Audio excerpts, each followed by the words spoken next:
All right, so this is what we came up with on the west side for one of the easier ways for passing a knot on the lower through the clutch. So I'm just gonna demonstrate it real quick. So I'm doing this as a single person operator, but you could very easily do this as two operators on two separate anchors. So just like the CMC manual and what we've practiced, we're gonna lower until the knot is about a foot or 2 hand lengths away from the clutch. And at that point, you're going to stop the operation, both clutches, close them. You're going to apply the ASAP onto the rope that has the knot in it. Now what this does is it is going to take us from a twin tension system back to a dedicated main, dedicated belay. So then we're going to lower the rope with a knot to create slack in the system, and then reapply the rope with the knot passed.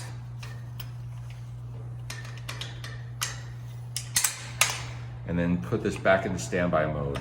At this point, you can take all the slack out of the system and get that knot sucked up next to the clutch. Take all the slack out between the anchor and the ASAP, and then lower back onto the other clutch. The reason why I like this is you eliminate that 4-foot fall factor that you would have on the tie-off method.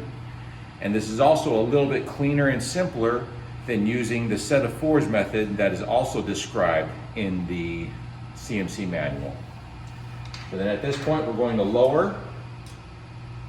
And again, you could do this with 2 operators on 2 separate anchors.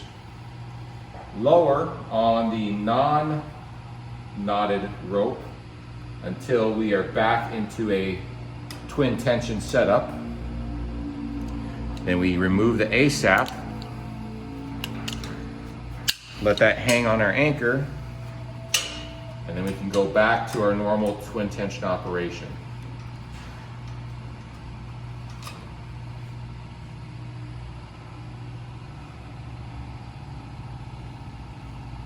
You can see how quick that is. It requires very little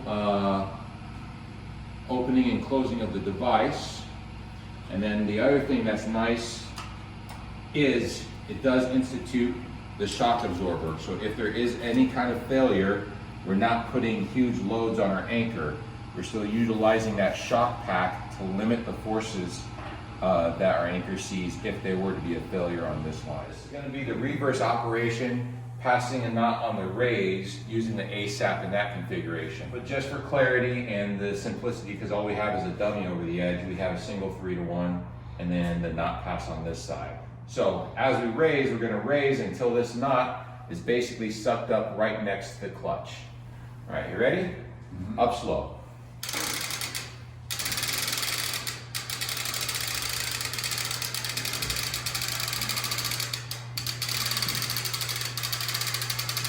All stop. So at this point, we're going to do just like we did on the lower and kind of go back to a dedicated main, dedicated belay. We're going to apply the ASAP just like we normally would. The red line is going to go up slow, about a foot, and that will allow us to pull slack on the blue line and get the knot past the clutch. What's nice about this scenario is I'll still manage the blue line through the ASAP. So again, if there's a failure on the MA, the shock absorber takes the load rather than the anchor. All right, ready? Up slow, about 3 feet.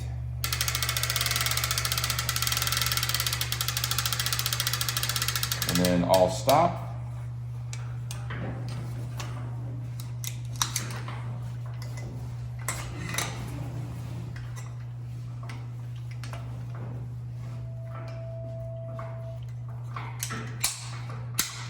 Take all the slack out of the system, and essentially we're back on to twin tension just like that.